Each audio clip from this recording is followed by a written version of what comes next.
ఎలాగో అదేంటి మంచు కురిసే కాలం. చక్కగా ఏమవుతుంది, ఈ సీజన్ అంతా కూడా చాలా అంటే ప్రతి చెట్టు కూడా చిగురించే సమయం. ఆ చెట్టు ఏ చెట్టు ఎలా ఉన్నప్పటికి కూడా ఈ 3 నెలలు నవంబర్, డిసెంబర్, జనవరి, మ్యాక్సిమం ఫిబ్రవరికి కూడా భలే ఉంటాయండి. చెట్లన్నీ కూడా చిగురింపు అంటే ఎక్కడైతే ఎండిపోయిన మోళ్ళు ఉంటాయో అవి మరలా చిగురిస్తూ వస్తాయి. నిండుగా ఉంటుంది చెట్టు.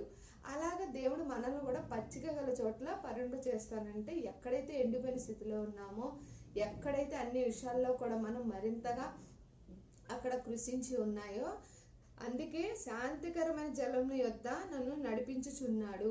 ఆ రకంగా శాంతికరమైన జలముల యొద్ద అంటే ప్రతి విషయంలో కూడా ఆ చక్కగా చెట్టు ఎలా అయితే ఆ ఎండిపోయిన చోట నుంచి చిగురింపు చేస్తూ చక్కగా నిండుగా ఆహ్లాదకరంగా ఆ చెట్టు కనిపించినప్పుడు మనకి ఎంత ఆనందంగా ఉంటుందో, మనలో